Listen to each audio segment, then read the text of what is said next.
Assalamualaikum warahmatullahi wabarakatuh.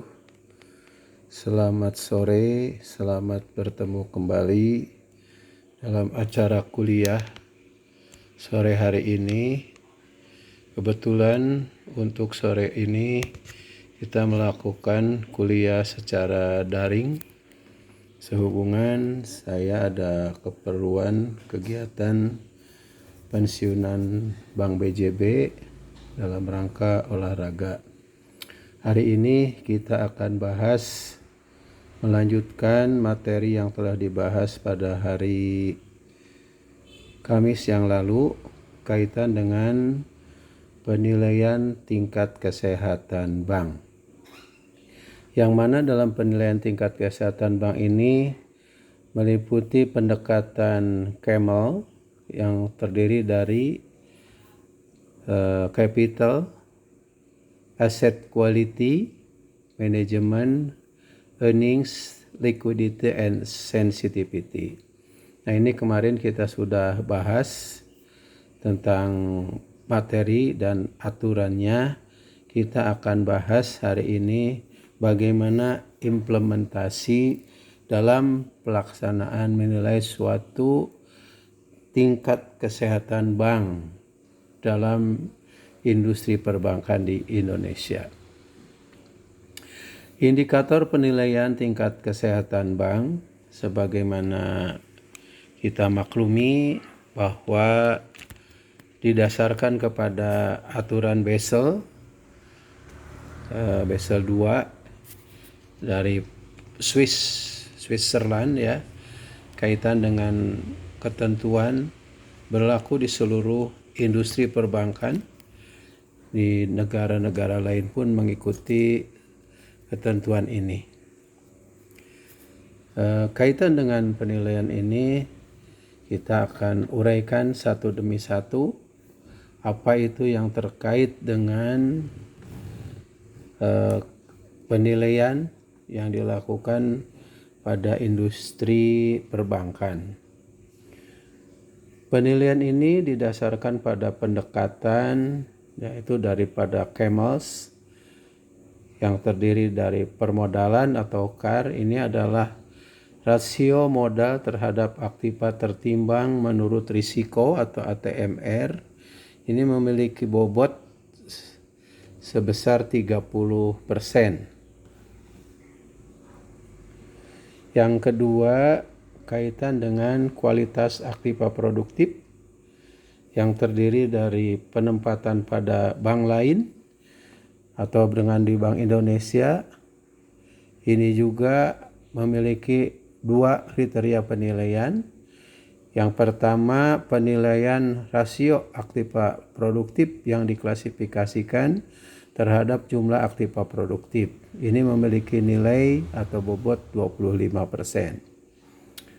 Untuk rasio yang kedua yaitu cadangan penghapusan aktiva terhadap aktiva produktif yang diklasifikasi dengan bobot masing-masing untuk masing-masing kualitas dengan nilai di sini 5%.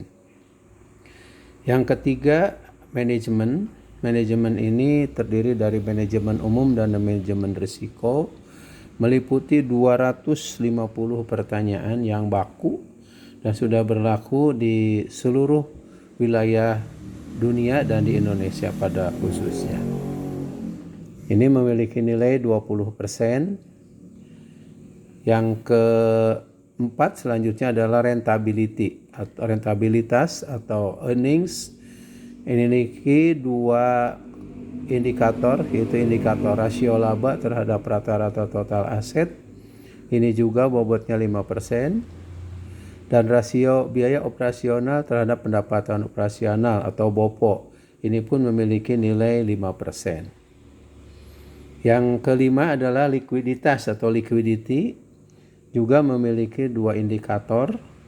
Indikator pertama adalah rasio kewajiban bersih call money terhadap aktiva lancar. Nanti akan kita urai apa saja isi daripada poin-poin atau indikator dimaksud. Ini pun sama memiliki bobot 5%. Yang kedua adalah rasio kredit terhadap dana pihak ketiga.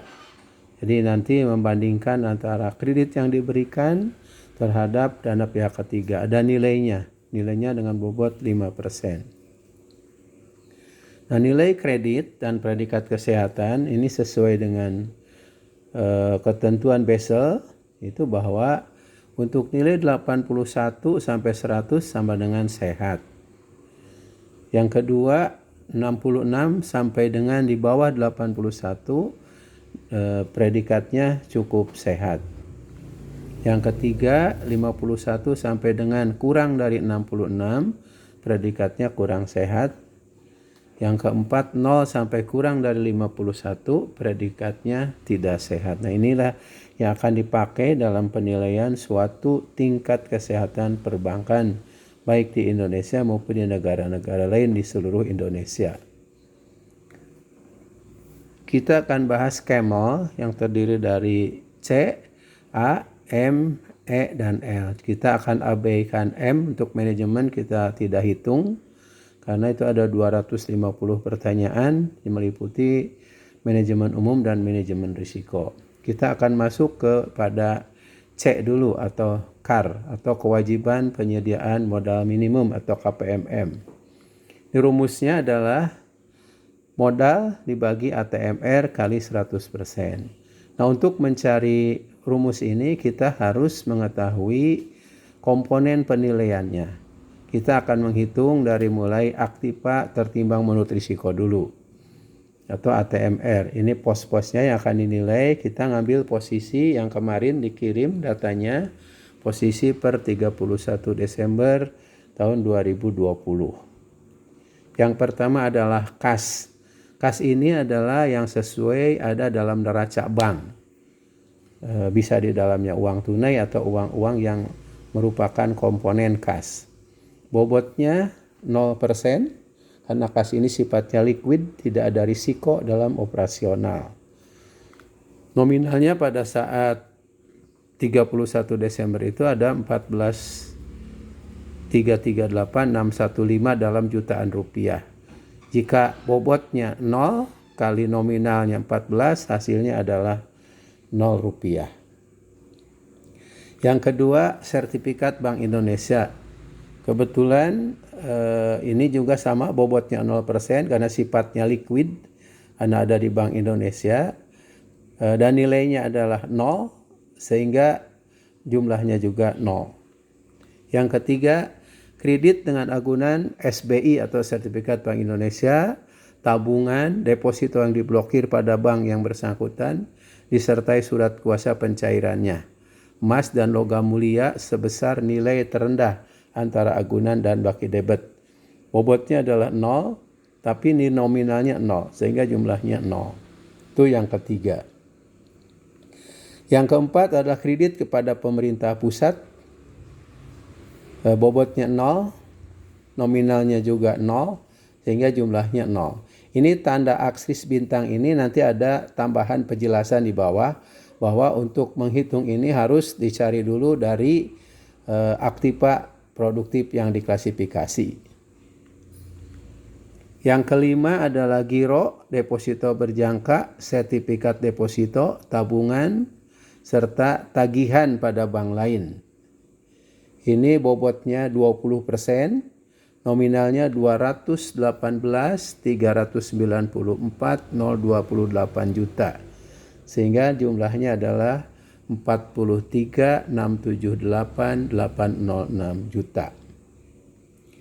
Yang keenam, kredit kepada atau yang dijamin oleh bank lain atau pemerintah daerah. Bobotnya 20%, nominalnya 0, jumlahnya 0. Yang ketujuh, kredit pemilikan rumah KPR yang dijamin oleh hak tanggungan pertama dengan tujuan untuk dihuni. Nilainya 40%, nominalnya 0, jumlahnya 0. 8. Kredit kepada atau yang dijamin oleh BUMN, BUMD, bobotnya 50%, nominalnya 0, jumlahnya 0. 9. Kredit kepada pegawai atau pensiunan, bobotnya 50%, nominalnya 0, nilainya 0. 10. Kredit kepada usaha kecil mikro, bobotnya 85%, nominalnya 556.318.847 juta, jumlahnya adalah 472.871.020 juta. Yang ke-11, kredit kepada atau yang dijamin oleh A. perorangan, B. koperasi, C. kelompok dan perusahaan lainnya. Bobotnya 100%, nominalnya 0, jumlahnya 0. 12. Aktiva tetap dan inventaris, ini nilai buku yang dipakai. Bobotnya 100%, nilainya 21.350.161 juta, jumlahnya adalah 21.350.161 juta. Yang ke-13, aktiva lainnya selain di atas, ini biasanya di dalam neraca suka ada aktiva lain atau biaya-biaya yang dibayar di muka. Bobotnya 100%, nominalnya 10, 882.771 juta, jumlahnya 10.882.771 juta. Jumlah keseluruhan aktiva tertimbang menurut risiko adalah 548.782.757.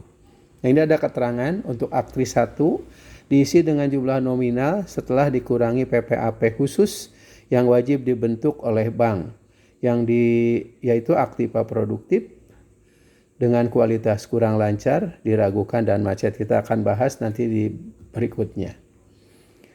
Untuk aktris bintang 2 diisi dengan jumlah nominal setelah dikurangi PPAP yang wajib dibentuk oleh bank, yaitu aktiva produktif dengan kualitas lancar dan dalam perhatian khusus. Jadi di dalam PPAP ini ada yang dinamakan dengan PPAP khusus dan PPAP umum. Nah, untuk PPAP umum ini adalah aktiva lancar dan aktiva dalam perhatian khusus. Nanti kita akan bahas. Jadi untuk mengisi komponen kredit ini adalah nilai dikurangi PPAP umum, PPAP khusus ya. Untuk umum masuk ke modal pelengkap. Yang selanjutnya adalah komponen modal. Satu, modal inti terdiri dari modal di store, agio saham, disagio saham. Agio saham artinya menambah, disagio saham adalah mengurang.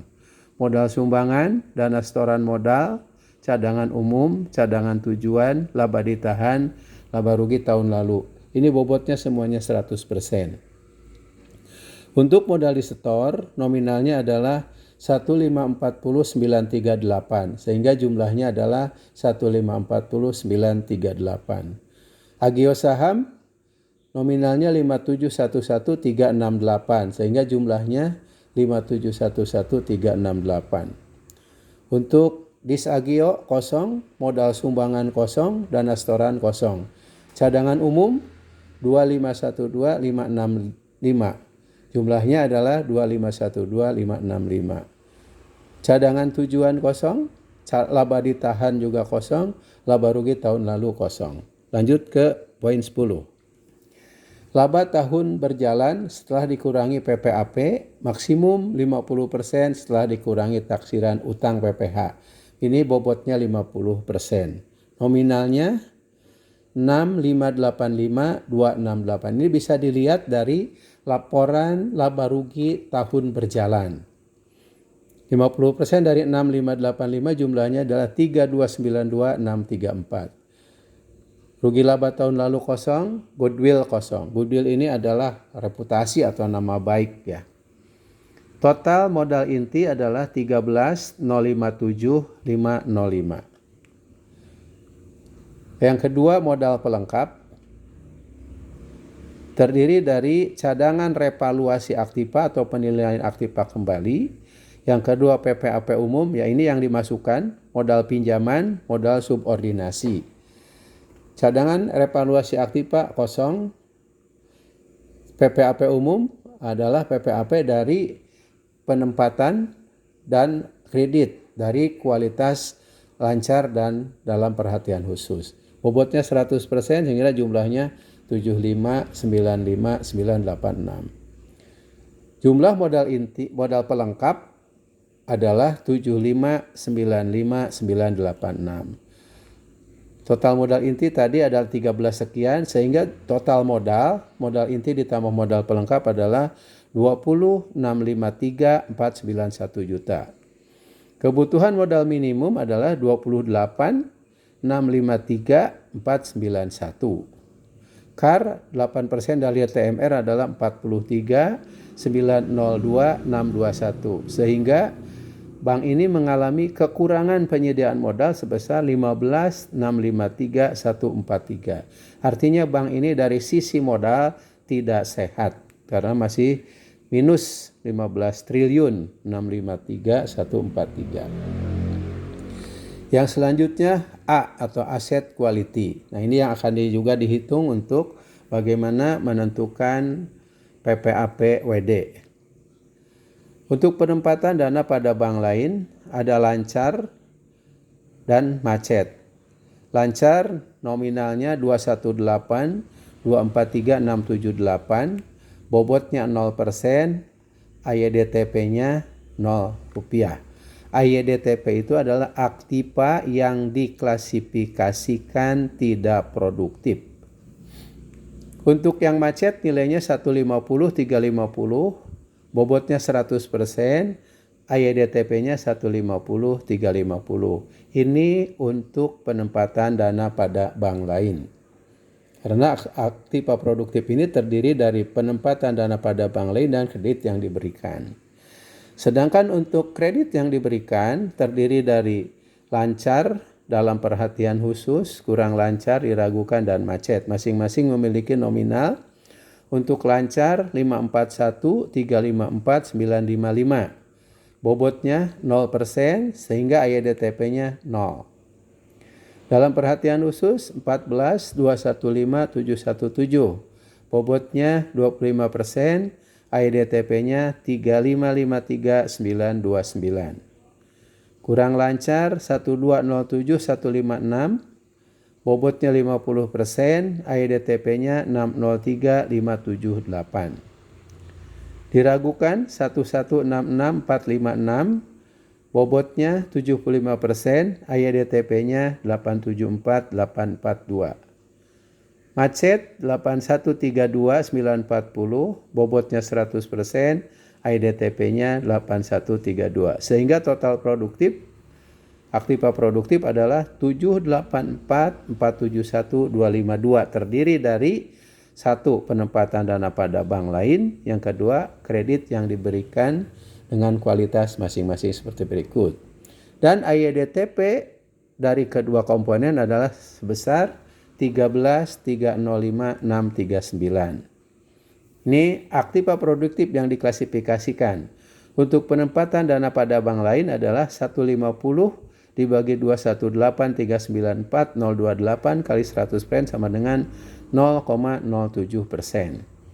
Sedangkan untuk kredit yang diberikan 13.165 yang diklasifikasikannya 13.165.289 dibagi aktiva produktif kreditnya 566.077.224 kali 100% sama dengan 2,33%. Baik untuk penempatan maupun kredit totalnya sehat ya, kualitasnya sehat.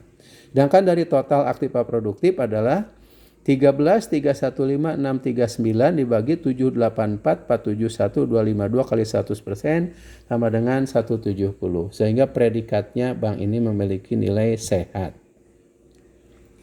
Yang selanjutnya penyisihan penghapusan aktiva produktif atau PPAP atau cadangan kerugian penurunan nilai atau CKPN. PPAP yang tersedia dari neraca ya, dari untuk penempatan pada bank lain sebesar 1059399, dari kredit yang diberikan 29504.146. Jumlahnya 30.563.545. Untuk penempatan dana pada bank lain, lancar tadi ada 218.243.678, bobotnya 1%. Akai AYDTP-nya adalah 218.2437. Yang macet 150, bobotnya 100%, AYDTP-nya 150.350. Jumlah 218 untuk total penempatan pada bank lain, AYDTP-nya 2332787. Untuk kredit yang diberikan masing-masing seperti yang tadi, posisinya lancar 541, 354, 955 kali 1% sama dengan EDTP-nya 54135, 550. Dalam perhatian khusus 14, 215, 717 kali 5%, 710, 786. Kurang lancar 1207, 156 kali 15% sama dengan 181073. Diragukan 1166456 kali 50% sama dengan 583228. Macet 8132940 kali 100% sama dengan 8132940. Jumlah khusus untuk yang kredit di sini 566077224. IDTP-nya 15021 PPAP penempatan pada bank lain 2332787. PPAPWD ini ada penyisihan penghapusan aktiva produktif wajib dibentuk. Untuk penempatan pada bank lain ada 2332787 seharusnya. Kredit yang diberikan 15021577. Jumlahnya 17354,364. Sedangkan PPAP yang tersedia adalah 30,563,545, sehingga di sini adalah yang wajib 17, yang tersedia 13. Harusnya kelebihan, ini bukan kekurangan ya. Kelebihan 13,209,181.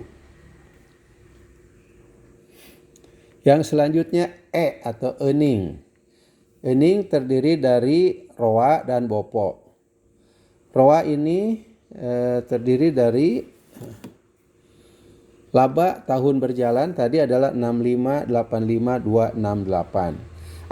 Asetnya terdiri dari 2. Tahun 2019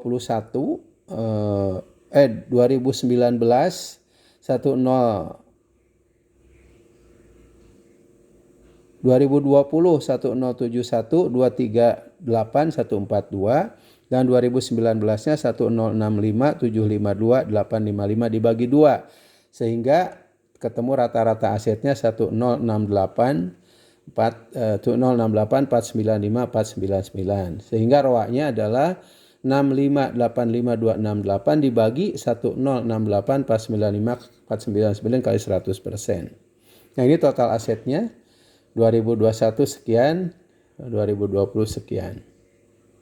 BOPO beban operasionalnya 8547046.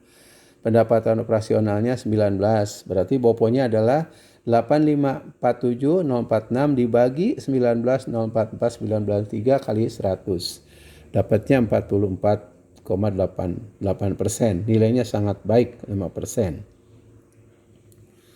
L atau liquidity atau loan to deposit ratio. Loan to deposit ratio. Ini terdiri dari kredit yang diberikan totalnya 566077224. Sedangkan dana pihak ketiga terdiri dari giro 235845858, tabungan 4181687222, deposito berjangka 189944055, antar bank Pasipa 7306910, ada modal inti 1305755. Jumlahnya 864323050.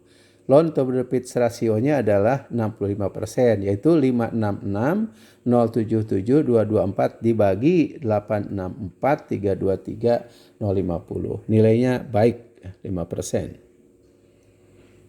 Untuk cash ratio ini perbandingan antara alat likuid terhadap kewajiban dana pihak ketiga.